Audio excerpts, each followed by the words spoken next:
ಅನುಮತಿ ನೀಡಬೇಕು. ನಿಮ್ಮ ತಂದೆ ತಾಯಿ ಇದ್ದಾರೆ. ನಿಮ್ಮ ತಂದೆ ಇದ್ದಾರೆ, ನೀವು ಹೇಗೆ ತೀರ್ಕೊಂಡು ಅಂತ ಹೇಳ್ಬೋದಾ?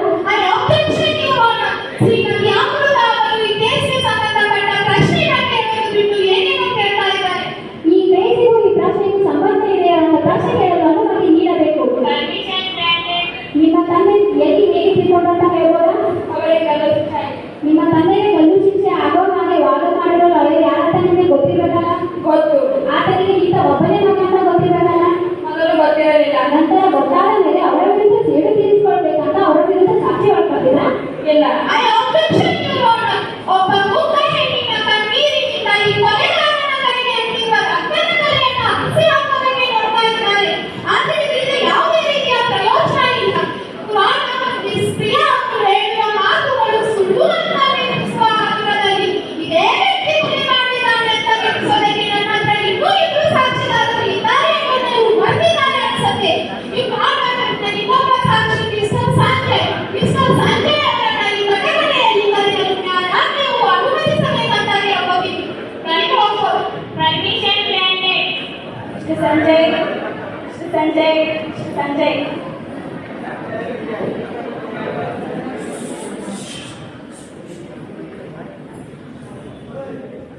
ಸತ್ಯವನ್ನೇ ಹೇಳುತ್ತೇನೆ, ಸತ್ಯವನ್ನು ಬಿಟ್ಟು ಬೇರೆ ಏನೂ ಹೇಳುತ್ತಿಲ್ಲ. ಈ ಭಗವದ್ಗೀತೆ ಮೇಲೆ ಪ್ರಮಾಣ ಮಾಡಿ ಹೇಳುತ್ತೇನೆ. ನಿಮ್ಮ ಹೆಸರು ಸಂಜಯ್. ಈಗ ರಾತ್ರಿ ಕೊಲೆ ನಡೆದಿದ್ದ ನೋಡಿದ್ರಾ? ಹೌದು ನ್ಯಾಯಾಧೀಶರೇ, ನಾನು ಇವರನ್ನು ತುಂಬಾ ಹತ್ತಿರದಿಂದ ನೋಡಿದ್ದೇನೆ. ಯಾವುದೇ ರೀತಿಯ ಸಂದೇಶವಿಲ್ಲದೆ ಇವರೇ ಕೊಲೆಗಾರ.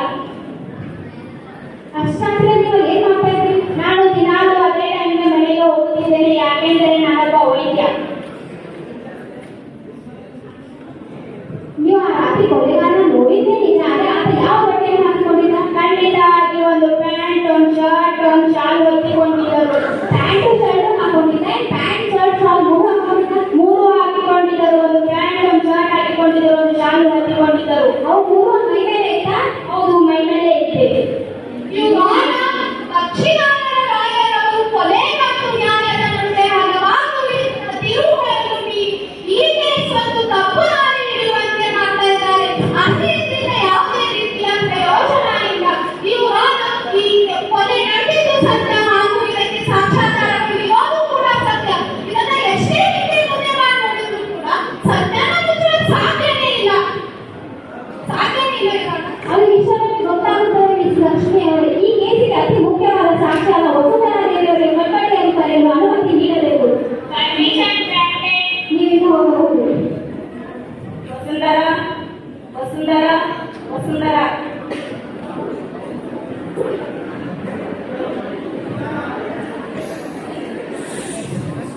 ಸತ್ಯವನ್ನೇ ಹೇಳ್ತೇನೆ, ಸತ್ಯವನ್ನಲ್ಲದೆ ಬೇರೆಗೂ ಹೇಳುವುದಿಲ್ಲ ಎಂದು ಭಗವದ್ಗೀತೆ ಮೇಲೆ ಪ್ರಮಾಣ ಮಾಡಿ ಹೇಳ್ತೇನೆ. ನಿಮ್ಮ ಹೆಸರೇನು?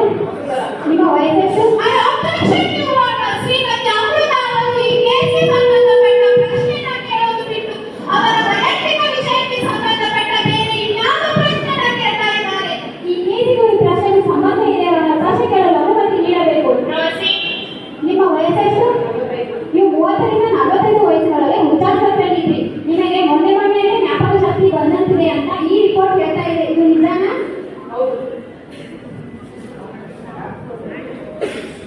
ಜ್ಞಾಪಕ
ಈ ಪ್ರಶ್ನೆ ಬಿಟ್ಟು ಬೇರೆ ಯಾವ್ದಾದ್ರು ಪ್ರಶ್ನೆ ಕೇಳೋದಿದ್ರೆ ಕೇಳ್ಬೋದು. ಹೌದು ಯುವರಾಣರ್. ನಿಮಗೆ ಜ್ಞಾಪಕ ಶಕ್ತಿ ಬಂದ ನಂತರ ಡಾಕ್ಟರ್ ಸಂಜಯ್ ಅವರ ಜೊತೆಗೆ ನೀವು ಮನೆಗೆ ಹೋದ್ರಿ. ಅಲ್ಲಿ ಏನ್ ನೋಡಿದ್ರಿ? ಅವರಿಗೆ ಚಾಕು ಹಾಕಿದ್ರೆ ಈ ಕೊಲೆ ಪಾತ್ರಗಳನ್ನ ನೋಡಿದೆ. ಇವರನ್ನು ನಮ್ಮ ಸಂಜೆ ಓಡುವರು. ಡಾಕ್ಟರ್ ಸಂಜಯ್ ಅವರು ಓಡೋದಾಗ ನೀವು ಏನ್ ಮಾಡ್ತಾ ಇದ್ರಿ? ಆ ಹುಡುಗಿ ಏನಾಗಿದೆ ಅಂತ ಅದನ್ನ ನೋಡೋದಕ್ಕೆ ಅವನ್ನ ಹೋಗಿದ್ದೆ. ಡಾಕ್ಟರ್ ಸಂಜಯ್ ಅವರು ಓಡಿದ ನಂತರ ಪೊಲೀಸರು ಫೋನ್ ಮಾಡಿದ್ರ? ಇಲ್ಲ, ಅದಕ್ಕೂ ಮುಂಚೆ ನಾನು ಅವನಿಗೆ ಶಾಲೆ. ಆ ಶಾಲ್ ಇದೇನಾ? ಹೌದು.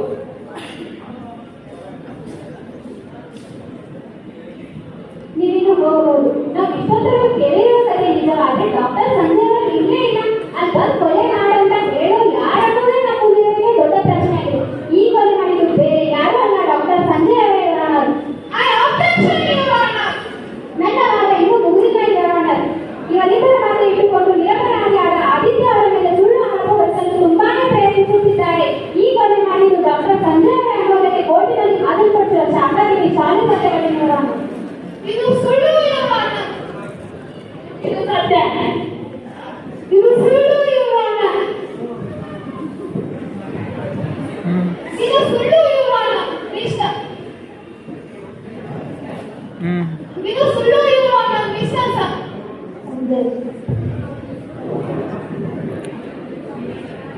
ಯುವರಾಣರ್. Mister Sanjay your honour. Mister Sanjay ಅವರು ಈ ಕೊಲೆ ಹಲೋ ಇದು ಸುಳ್ಳು ಯುವರಾಣರ್. ಮಿಸ್ಟರ್ ಸಂಜಯ್ ಅವರು ಮಿಸ್ ಶ್ರೀಮತಿ ಅಮೃತ ಅವರು ಹಾರಿಸ್ತಾ ಇರುವ ಪಟಕ್ಕೆ ಯಾವುದೇ ರೀತಿ ಸೂಚನೆ ಇಲ್ಲ. ಒಂದ್ ವೇಳೆ ಸಂಜಯ್ ಅವರು ಈ ಕೊಲೆನ ಮಾಡಿದ್ರೆ ಅವರೇ ಯಾಕೆ ಪೊಲೀಸರಿಗೆ ಫೋನ್ ಮಾಡ್ತಾ ಇದ್ರು?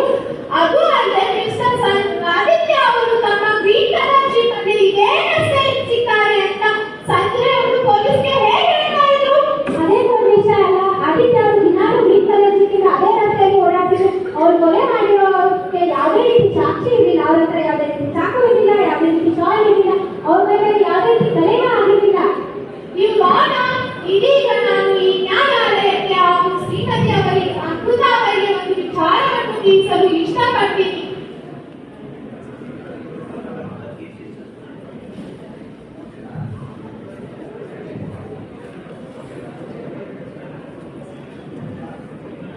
ಯುವರಾಣರ್, ಮಿಸ್ಟರ್ ಆದಿತ್ಯ ಅವರು ಮಂಡ್ಯ ಅವರನ್ನ ಕೊಲೆ ಮಾಡುವಾಗ ಬಳಸಿರುವಂತಹ ಚಾಕು ಮತ್ತು ಅವರ ತಾಕಿ ಅವರು ಹಾಕೊಂಡಿರುವಂತಹ ಶಾಲು ಸಿಕ್ಕಿದೆ ಯುವರಾಣರ್, ಸಿಕ್ಕಿದೆ. ಇದೇ ಒಂದು ಚಾಕುವಿನಿಂದ ಮಿಸ್ಟರ್ ಆದಿತ್ಯ ಅವರು ಮಂಡ್ಯ ಅವರನ್ನ ಕೊಲೆ ಮಾಡಿದ್ದು. ಈ ಚಾಕುವಿನ ಮೇಲಿರ್ತಕ್ಕಂಥ ಕೈ ಬೆರಳಿನ ಗುರುತುಗಳು ಆದಿತ್ಯ ಅವರ ಕೈ ಬೆರಳಿನ ಗುರುತುಗಳಾಗಿವೆ ಯುವರಾಣರ್, ಗುರುತುಗಳಾಗಿವೆ. ಇದು ಸುಳ್ಳು. ಇದು ಸತ್ಯ. ಇದು ಸುಳ್ಳು. ಇದು ಸತ್ಯ. ಹಾಕೊಂಡಿದ್ದೀವಿ ಅನ್ನೋದಲ್ಲ ಸರ್.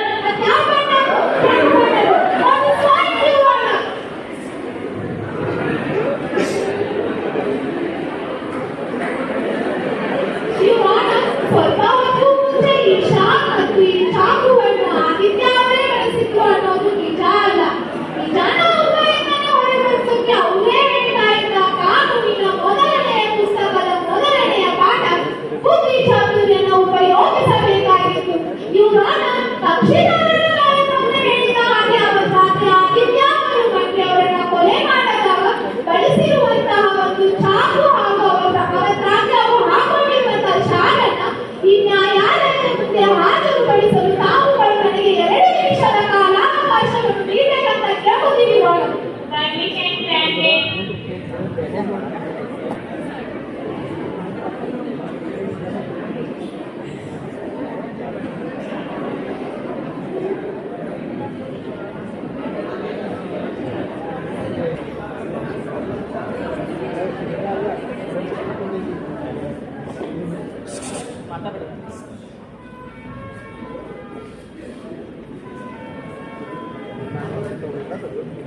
ಯುವರಾಣರ್, ಕಕ್ಷಿದಾರರ ಲಾಯರ್ ಅವರೇ ಹೇಳಿದ ಹಾಗೆ ಅವರ ತಾತ ಆದಿತ್ಯ ಅವರು ಮಂಡ್ಯ ಅವರನ್ನ ಕೊಲೆ ಮಾಡಲು ಬಳಸಿರುವಂತಹ ಚಾಕು ಮತ್ತು ಶಾಲನ್ನ ಈ ನ್ಯಾಯಾಲಯದ ಮುಂದೆ ಹಾಜರುಪಡಿಸಲಾಗಿತ್ತು.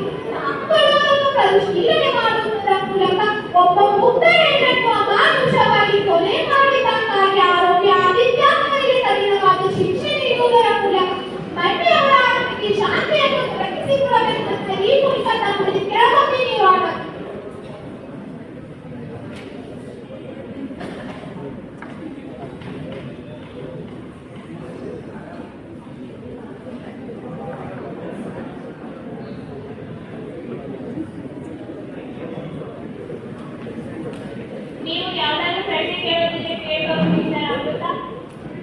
ಕೇಳುವುದು. ನೀವು ಯಾವ್ದಾದ್ರು ಪ್ರಶ್ನೆ ಕೇಳೋದಿದೆಯಾ? ಕೇಳೋದಿದ್ರೆ ಕೇಳಬಹುದು. ಯುವರ್ ಆನರ್, ಇಂದು ನ್ಯಾಯದ ದೀಪ ಆರಿ ಹೋಗುತ್ತಿರುವ ಸನ್ನಿವೇಶ ಎದುರಾಗಿದೆ. ಒಬ್ಬ ವ್ಯಕ್ತಿ ಮಾಡಿರುವಂತಹ ಅತ್ಯಂತ ಹೇಯವಾದ ಕೃತ್ಯವು ಸಮಾಜದಲ್ಲಿನ ಶಾಂತಿ ಮತ್ತು ಸುರಕ್ಷತೆಯ ಗಂಭೀರವಾದ ಪ್ರಶ್ನೆಗಳನ್ನು ಎತ್ತಿದೆ. ಯುವರ್ ಆನರ್, ಇವತ್ತು ಈ ನ್ಯಾಯಾಲಯದಲ್ಲಿ ನಾವು ನಿಂತಿರುವುದು ಕೇವಲ ಇಕ್ರಾಮಿಗಳ ರಾಶಿಯ ಮುಂದಲ್ಲ, ಬದಲಿಗೆ ಒಬ್ಬ ಹತ್ಯೆಗೀಡಾದ ಮಹಿಳೆಯ ನುಚ್ಚು ನೂರಾದ ಕನಸುಗಳ ಹಾಗೂ ಅವರ ಕುಟುಂಬದವರ ಅಳತೆಗೆ ಸಾಕ್ಷಿಯಾಗಿದ್ದೇವೆ. ಯುವರ್ ಆನರ್, ಕಾನೂನಿನ ಪುಸ್ತಕದಲ್ಲಿರುವ ಪ್ರತಿಯೊಂದು ಅಕ್ಷರವೂ ಕೂಡ ಸತ್ಯಕ್ಕಾಗಿ ಹೋರಾಡುವವರ ಜೀವವನ್ನು ರಕ್ಷಿಸಲು ಇದೆ. ಇವತ್ತು ಈ ನ್ಯಾಯಾಲಯದಲ್ಲಿ ನಾವು ಈ ಆರೋಪಿಸುವುದು ಕೇವಲ ಪ್ರತಿಕಾರಕ್ಕಾಗಿ ಅಲ್ಲ, ಬದಲಿಗೆ ಸಮಾಜದಲ್ಲಿ ಮಾನವ ಜೀವನದ ಮೌಲ್ಯಗಳು ಅತ್ಯಂತ ಅಚಲವಾಗಿದೆ ಎಂದು ಇಡೀ ಜಗತ್ತಿಗೆ ಸಾರಲು ಹಾಗೂ ಈ ಅಪರಾಧದ ಕತ್ತಲೆಯು ಎಷ್ಟೇ ದಟ್ಟವಾಗಿದ್ದರೂ ಕೂಡ ಕಾನೂನಿನ ವ್ಯವಸ್ಥೆಯ ಬದ್ಧತೆಯು ಅದಕ್ಕಿಂತ ಪ್ರಕಟವಾಗಿದೆ ಎಂದು ತಿಳಿಸಲು. ಯುವರ್ ಆನರ್, ನಾವು ಈ ನ್ಯಾಯಾಲಯದಲ್ಲಿ ನೀಡುವ ತೀರ್ಪು ಕೇವಲ ಒಬ್ಬ ವ್ಯಕ್ತಿಗೆ ಶಿಕ್ಷೆಯಾಗಬಾರದು, ಬದಲಿಗೆ ಸಮಾಜದಲ್ಲಿನ ನ್ಯಾಯ ಮತ್ತು ಮಾನವೀಯತೆಯ ವಿಜಯೋತ್ಸವವಾಗಬೇಕು. ಸತ್ಯದ ಬೆಳಕು ಕತ್ತಲನ್ನು ಸೀಳಿಕೊಂಡು ನ್ಯಾಯ